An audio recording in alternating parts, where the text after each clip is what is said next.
We mark our university's 327th birthday during an important year. We are engaged in strategic planning, taking a long view to advance what we value most. This long view is my theme for today as we call to mind William & Mary's charter and history. We began the planning process focused on our vision, mission, and values, as you've heard. Together, we affirmed who we strive to be as a vibrantly diverse community. The full vision, mission, and values statement appears on the back of your program. I hope you will read it and digest it. For now, I want to focus on the conclusion. Here it is. We reflect on the lessons of history to meet the challenges of a rapidly changing world. We engage diverse perspectives and seek wisdom in bridging differences. Today, we are unceasing in our efforts to make a meaningful difference in our communities, the state, the nation, and the world. Since last year's Charter Day, I've often been asked the question, how might we make William & Mary's long history an asset in the decade to come? One answer: we are building on 327 years of innovation, and we're not done yet. As we chart our path, we have a responsibility to take the approach, both of the historian and the entrepreneur, with curiosity and firm commitment to excellence. This is an exciting year for another reason.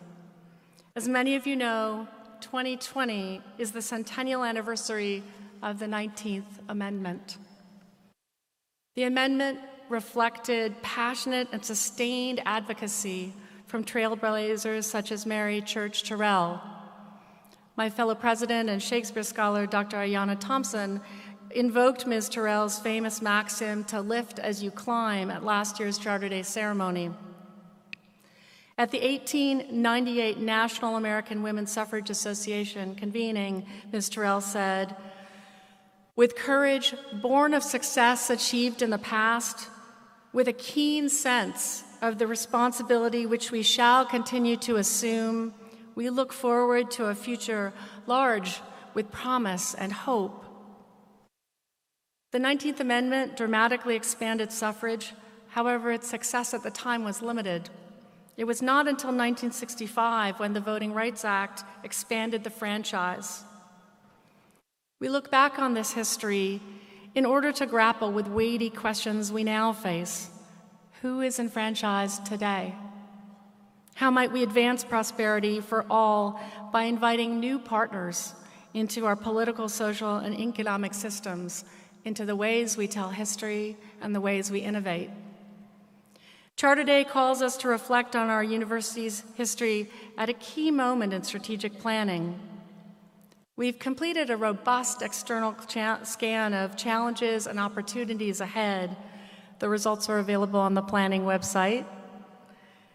Now, as we engage the findings of that scan, we will formulate problem statements about those challenges and opportunities, and those problem statements will drive our strategy in the decade to come. So, we need to hear from you.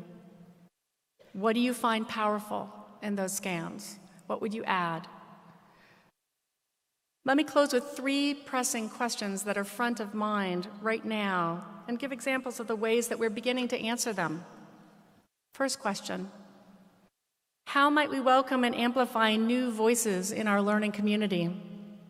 Our new Entrepreneurship Hub in Tribe Square invites students, faculty, and staff from all areas into the mindset of successful change leadership. Diversity accelerates innovation. This year, more than 50% of those participating in the Hub's programs will be women, more than 40% underrepresented minorities, and more than 60% come from majors outside the business school. And this spring, William & Mary launched an Institute for Integrative Conservation. The Institute combines the expertise of academic, public, private, and nonprofit sectors with a key goal to build a pipeline of underrepresented scholars pursuing sustainability and conservation. We're growing partnerships with international conservation organizations such as Nat Geo, Conservation International, the Wildlife Conservation Society, and rainforest trusts in order to build capacity in the regions where conservation and resilience are most necessary. Second question, how might we strengthen our connections and our collaborations across this campus and beyond? I've just given you one example of an answer with the IIC. Here's a second. We will revitalize Kaplan Arena as part of a reimagined William & Mary Athletics Complex. This renovation creates a crossroads for our campus where we can gather, welcome new students, and cheer on our teammates. The renovation also recognizes how important the city of Williamsburg is to this campus. We see it as a crossroads for the community as well. If we do our jobs well at William & Mary, we create lifelong relationships. We've learned how durable those can be during the course of our For the Bold campaign. Remarkably, we have grown alumni participation dramatically in spite of precipitous drops around the nation at other institutions. We only have 4 months left to reach our $1 billion goal, and it will take all of us to close the campaign triumphantly. So thank you for being such great teammates as we sprint across the finish line. Charter Day takes a long view of William & Mary. The past 3¼ centuries embolden us to lift as we climb. We plan our future in service to our Commonwealth, the nation, and the world, imagining a place of universal study and belonging for all times coming.